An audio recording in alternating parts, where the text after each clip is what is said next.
Hey everyone, welcome and welcome back to my Pearl Medical YouTube channel. This is me currently doing BMS from a very good reputed government college, and this video is all about how to prepare for a test. So test से पहले आपको पता होता है कि next test कितने दिन में आने वाला है, तो उसके अकॉर्डिंग आपको टेस्ट के लिए उन डेज़ को डिवाइड करना है.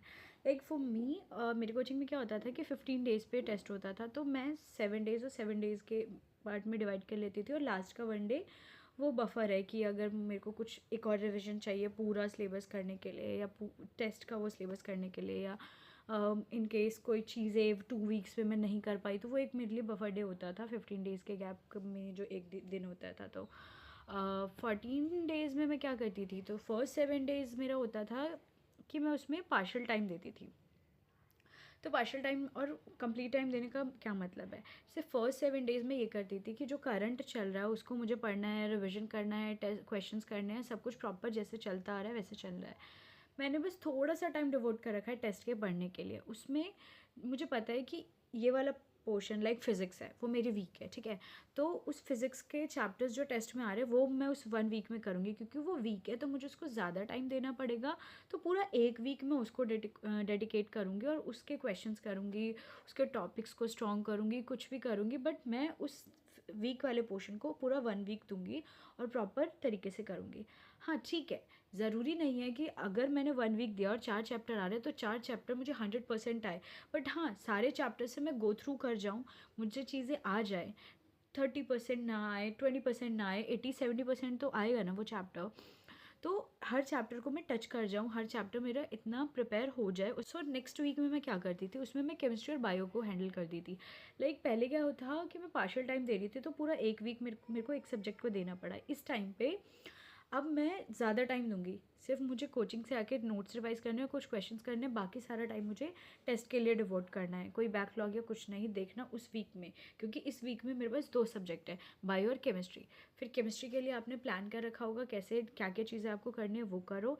एंड देन बायो के लिए इस तरीके से क्या होगा, आपका सारा फिजिक्स केमिस्ट्री बायो का टेस्ट का सिलेबस कंप्लीट हो जाएगा, आप प्रिपेयर कर पाओगे. एंड जो भी चीज़ें आपने की है उसका आप लास्ट डे जो आपका 15th डे होगा टेस्ट से पहले, उनको सबको रिवाइज़ करो, देख लो चीज़ें, कोई क्वेश्चन आपसे नहीं हुआ था पूरा जो रिविजन के टाइम पे, या कोई टॉपिक था जो आपने टीचर से बाद में समझा है वो देख लो. तो इस तरीके से आपको पूरा पेपर से पहले प्लान करना है. और कोई भी चैप्टर लीव नहीं करना होता टेस्ट से पहले. सारे चैप्टर को टच करके जाओ, कंप्लीटली नहीं कर सकते बट हाँ सारे चैप्टर्स को टच करके जाओ, जिससे कि आपका कोई क्वेश्चन आए तो आप कर पाओ, आपको आइडिया हो सकता है कि एक चैप्टर में से 5 क्वेश्चन आ रहे हो और आपने पूरा नहीं किया बट टच किया, तो 3 क्वेश्चन कर पाओ, 2 ना कर पाओ.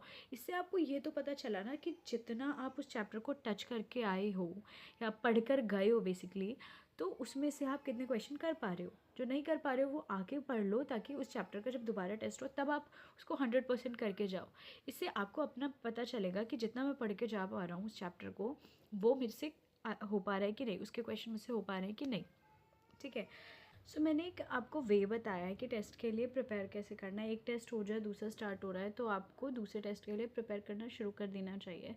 अगर आपके टेस्ट के बीच का स्पैन 10 डेज़ का है तो 5 डेज़ करके कर लो. आपने जो भी डिसाइड किया है कि आपको किसी चैप्टर में ज़्यादा टाइम देना है, कम टाइम देना है, उस हिसाब से आपको प्रिपेयर करना चाहिए. बट एक टेस्ट खत्म होने के बाद दूसरे टेस्ट के लिए प्रिपरेशन स्टार्ट कर देनी चाहिए.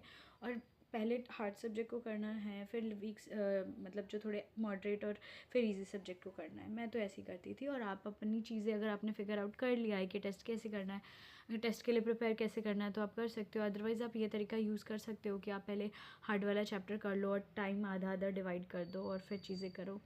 So thank you for watching.